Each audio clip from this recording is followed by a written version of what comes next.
So how do you identify an investor-friendly agent? Does it really make a difference?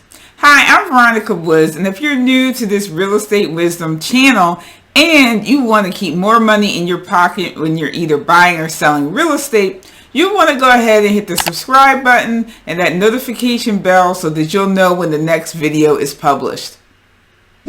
This video is part 2 of my series about how to ask the right questions to know that you have hired an investor-friendly agent.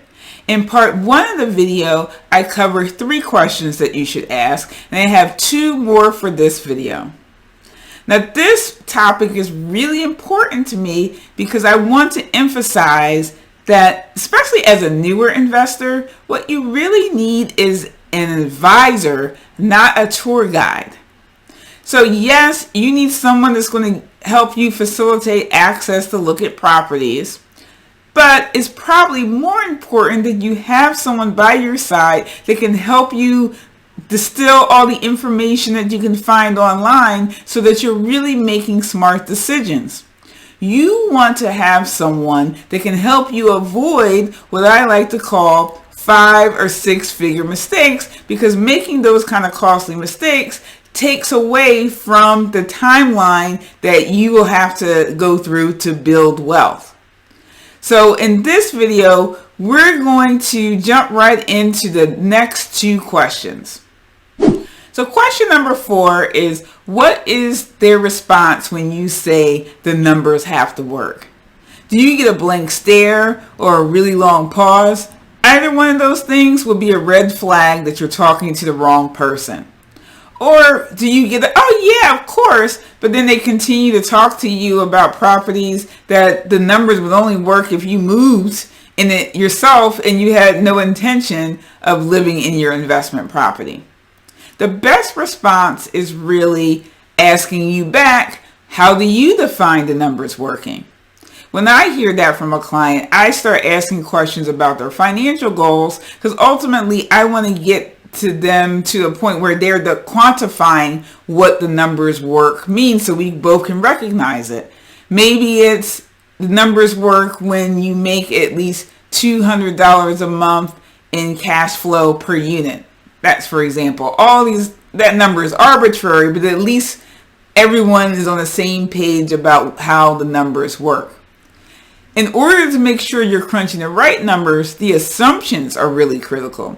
So you'll also want to hear how they're going to support you with making sure that you have the right assumptions. One really key assumption, if it's a rental property, would be a realistic rental rate for the neighborhood. Question number 5 is, what is their knowledge of various investment strategies? The truth of the matter is, most realtors are not formally trained in any type of real estate investment strategy. Those that do have that knowledge have sought out that training on their own, either through formal coursework or through experience investing on their own and seeking out mentors that are experienced investors. So it is not safe to assume that any real estate professional could articulately answer the question, is this area good for rentals or is this better for flips? Now, an investor-friendly agent, if you posed that question or even said I had $100,000 in cash and these are my financial goals and what should I do or where should I invest, they would be able to tackle that question for you. The other thing is, let's say you're selling a property and you want to reinvest the proceeds and you heard about 1031 exchanges. You want to make sure that you're working with somebody who knows what that is. And unfortunately, all realtors do not even know what a 1031 exchange is. Then lastly, as you're getting into various investments, you may have different accounting or legal issues come up.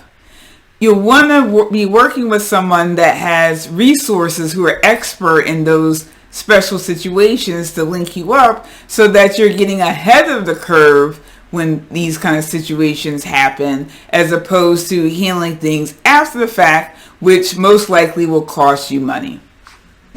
An investor-friendly agent is going to understand that the reason that you're interested in real estate investing is to build wealth and to generate additional income for you and your family. That means you can expect them to ask you questions about your financial goals, like what do you mean by the numbers working, for example, before they get into talking about specific properties. Now, from my perspective, I know if you lost money on your last deal, you're going to be a little bit more hesitant about getting back on the horse and buying another investment property. So similar to me, other investor-friendly agents are going to be more concerned with the longer-term advisory relationship with you as opposed to doing a quick transaction where you potentially lose money and also get discouraged with real estate investing.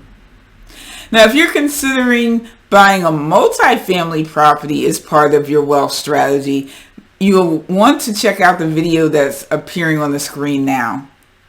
Thanks for watching this video. If you have any questions or comments for me, please leave them below.